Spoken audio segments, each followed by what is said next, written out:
সুপ্রিয় দর্শক, আসসালামু আলাইকুম। নিউজ বাংলা 24-এ আপনাদেরকে স্বাগতম। প্রথমেই জানিয়ে দিচ্ছি সংবাদ শিরোনাম। ফেব্রুয়ারিতেই নির্বাচন, পৃথিবীর কোনো শক্তি ঠেকাতে পারবে না, মন্তব্য শফিকুল আলম। জামাতের এমপি প্রার্থীকে পদ থেকে অব্যাহতি। মাইকে ঘোষণা দিয়ে ছাত্রদল নেতাকে পেটানোর অভিযোগ। আমার বাড়ি ভাঙলে যদি দেশের মঙ্গল হয় তাহলে আমি রাজি, মন্তব্য লতিফ সিদ্দিকী। তৌহিদি জনতাকে যারা উস্কে দিয়েছে তারাই আসল কালপ্রিট, মন্তব্য মাসুদ কামাল। এতক্ষণ শুনছিলেন সংবাদ শিরোনাম। পুরো খবর পেতে ভিডিওটি শেষ পর্যন্ত দেখুন। সর্বশেষ খবর পেতে চ্যানেলটি সাবস্ক্রাইব করুন। এবার বিস্তারিত। আগামী বছরের ফেব্রুয়ারির প্রথমার্ধেই ত্রয়োদশ জাতীয় সংসদ নির্বাচন অনুষ্ঠিত হবে। পৃথিবীর কোনো শক্তি নির্বাচন ঠেকাতে পারবে না বলে মন্তব্য করেছেন প্রধান উপদেষ্টার প্রেস সচিব শফিকুল আলম। রবিবার 7 সেপ্টেম্বর সাম্প্রতিক বিষয়াবলী নিয়ে বাংলাদেশ ফরেন সার্ভিস একাডেমিতে সংবাদ সম্মেলনে প্রেস সচিব এসব কথা বলেন। তিনি বলেন, আজকে উপদেষ্টা মণ্ডলীর বৈঠক থেকে যে কোনো ধরনের পরিস্থিতি মোকাবেলা করতে স্থানীয় প্রশাসনকে আরও সক্রিয়ভাবে কাজ করার কঠোর নির্দেশ দেওয়া হয়েছে। নির্বাচনকে কেন্দ্র করে নিরাপত্তা যেন বিঘ্নিত না হয় সে পদক্ষেপ নিতে বলা হয়েছে। এ সময় প্রেস সচিব ঢাকা বিশ্ববিদ্যালয় কেন্দ্রীয় ছাত্র সংসদ ডাকসু নির্বাচনকে নিয়েও কথা বলেন। শফিকুল আলম বলেন, ডাকসু নির্বাচন যেন শান্তিপূর্ণ ও উৎসবমুখর পরিবেশে হয়, সেজন্য বিশ্ববিদ্যালয় প্রশাসনকে সর্বাত্মক সহযোগিতা দেওয়ার নির্দেশ দিয়েছেন প্রধান উপদেষ্টা। চট্টগ্রাম বিশ্ববিদ্যালয়ের শিক্ষার্থীদের সঙ্গে গ্রামবাসীর সংঘর্ষের ঘটনা নিয়ে বাংলাদেশ জামাতে ইসলামী চট্টগ্রাম জেলার হাটহাজারী উপজেলার আমির মোহাম্মদ সিরাজুল ইসলামকে দলীয় পদ থেকে অব্যাহতি দিয়েছে সংগঠনটি।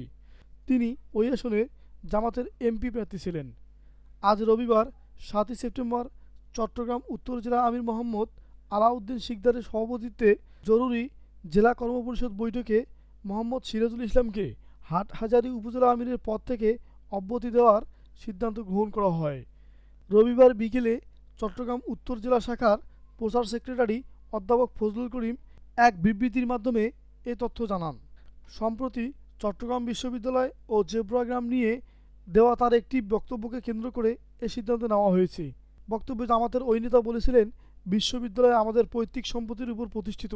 আমরা জমিদার, জমিদারের উপর কেউ হস্তক্ষেপ করবে এটা আমরা মেনে নেব না।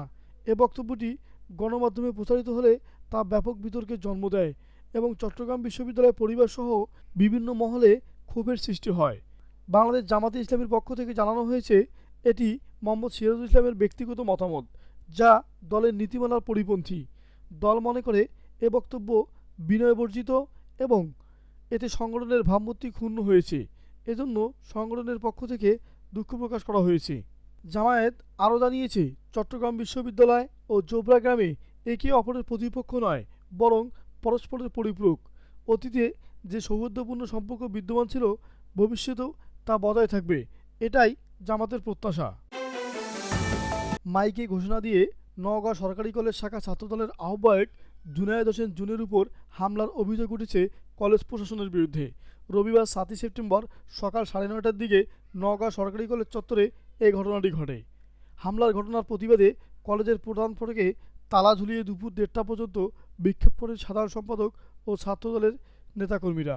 এ সময় শিক্ষার্থীরা হামলা ঘটনার প্রতিবাদ এবং বিচারের দাবিতে বিভিন্ন স্লোগান দিতে থাকেন। পরে স্থানীয় প্রশাসন ও কলেজ প্রশাসন হামলার ঘটনার সুষ্ঠু তদন্ত সাপেক্ষে ব্যবস্থা গ্রহণের আশ্বাস দিলে তালা খুলে দেন বিক্ষোভকারীরা। শিক্ষার্থী এবং ছাত্রদলের নেতাদের অভিযোগ, কলেজ প্রশাসনে অযৌক্তিকভাবে ভর্তির ফি বৃদ্ধি করেছে।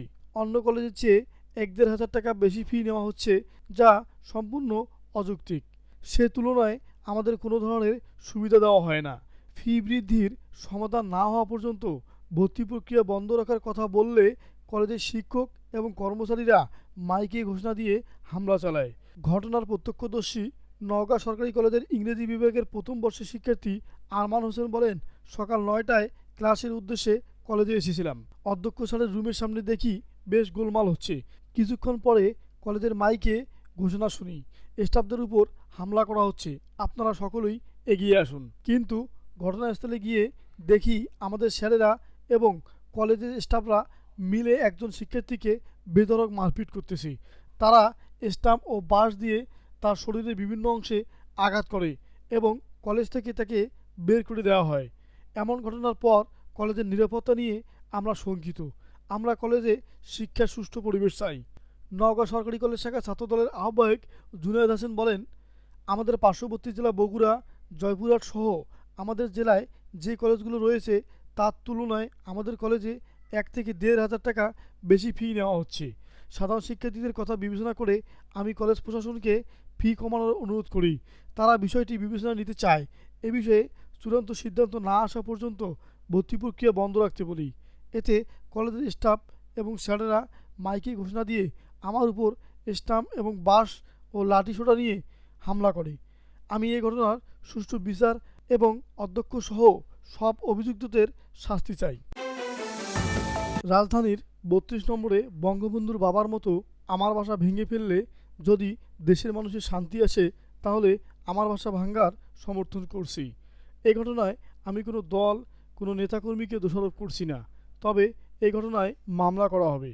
রবিবার ৭ই সেপ্টেম্বর দুপুরে টাঙ্গাইল শহরের তার নিজ বাসভবন সোনার বাংলায় সংবাদ সম্মেলনে কৃষক শ্রমিক জনতা লীগের সভাপতি বঙ্গবীর কাদের সিদ্দিকী এসব কথা বলেন। কাদের সিদ্দিকী বলেন, আমি আওয়ামী লীগের পুনর্বাসনের জন্য কাজ করছি না। প্রায় ২৬ বছর আগে আওয়ামী লীগ ছেড়ে নিজেই কৃষক শ্রমিক জনতা লীগ প্রতিষ্ঠা করেছি। শেখ হাসিনা বা আওয়ামী লীগের সাথে রাজনৈতিকভাবে আমার কোনো সম্পর্ক নেই। তবে বঙ্গবন্ধু শেখ মুজিবুর রহমান ও বাংলাদেশের জনগণকে ভালোবাসি, সম্মান করি। সংবাদ সম্মেলনে তার ছোট ভাই কালিহাতী উপজেলা পরিষদের সাবেক চেয়ারম্যান শামীম আল মনসুর আজাদ সিদ্দিকী সহ মুক্তিযোদ্ধারা উপস্থিত ছিলেন। এর আগে রবিবার রাত ১টার দিকে টাঙ্গাইল শহরের জেলা সদর সড়কের কাদের সিদ্দিকীর বাসা সোনার বাংলায় হামলা করে গাড়ি ও বাসার জানালার গ্লাস ভাঙচুর করে অগ্নিসংযোগের চেষ্টা করে। বাসার কর্মচারীরা বলেন, রাতে স্যার দ্বিতীয় তলায় ঘুমাচ্ছিলেন। এ সময় ১০-১৫ জন দুর্বৃত্তরা বাসায় ইট পাটকেল নিক্ষেপ করে এবং মই দিয়ে বাসার মেইন গেট টপকে ভিতরে প্রবেশ করে এবং দুটি গাড়ি ভাঙচুর করে। এ সময় আশেপাশের লোকজন এগিয়ে এলে দুর্বৃত্তরা পালিয়ে যায়। টাঙ্গাইল থানার ভারপ্রাপ্ত কর্মকর্তা ওসি তানভীর আহমেদ বলেন, পুলিশ বিষয়টি তদন্ত করছে। দ্রুতই জড়িতদের শনাক্ত করে আইনের আওতায় আনা হবে। এদিকে বাসাইলে কাদরিয়া বাহিনী ও ছাত্র সমাজের ব্যানারে একই স্থানে পৃথক সমাবেশকে কেন্দ্র করে ১৪৪ ধারা জারি করেছে প্রশাসন। শনিবার রাতে উপজেলা নির্বাহী কর্মকর্তা ও নির্বাহী ম্যাজিস্ট্রেট মোসাম্মদ আকলিমা বেগম এই আদেশ জারি করেন। রাজবাড়ীতে নুরুল হক ওরফে নুরুল পাগলার দরবারে হামলার জন্য জনতাকে যারা উস্কে দিয়েছে তারাই আসল কালপিট, এমন মন্তব্য করেছেন জ্যেষ্ঠ সাংবাদিক ও রাজনৈতিক বিশ্লেষক মাসুদ কামাল। তিনি বলেন, নুরুল পাগলা যা করেছিল সেটা ভণ্ডামি, আর তাকে নিয়ে যা করা হচ্ছে এগুলো ইসলামের নামে আরেক ধরনের ভণ্ডামি। সম্প্রতি নিজের ইউটিউব চ্যানেলে দেওয়া এক ভিডিওতে তিনি এসব কথা বলেন। মাসুদ কামাল বলেন, কবর থেকে লাশ তুলে তা জ্বালিয়ে দেওয়া হয়েছে। এ ধরনের ঘটনা আপনাদের জীবদ্দশায় শুনেছেন কিনা আমি জানি না, কিন্তু রাজবাড়ীতে এটা ঘটেছে এবং ঘটতে দেওয়া হয়েছে। তিনি বলেন, ঘটতে দেওয়া হলো বললাম এই কারণে যে এটা ঘটবে তা কিন্তু এর কদিন আগ থেকেই বোঝা যাচ্ছিল। যারা এটি ঘটিয়েছে তারা একটি প্রেস কনফারেন্স করেছিল।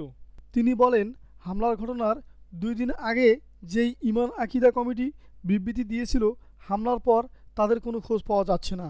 ঘটনার ভিডিওটিতে তাদের দেখা যাচ্ছে না, এতে দেখা যাচ্ছে অন্যদের।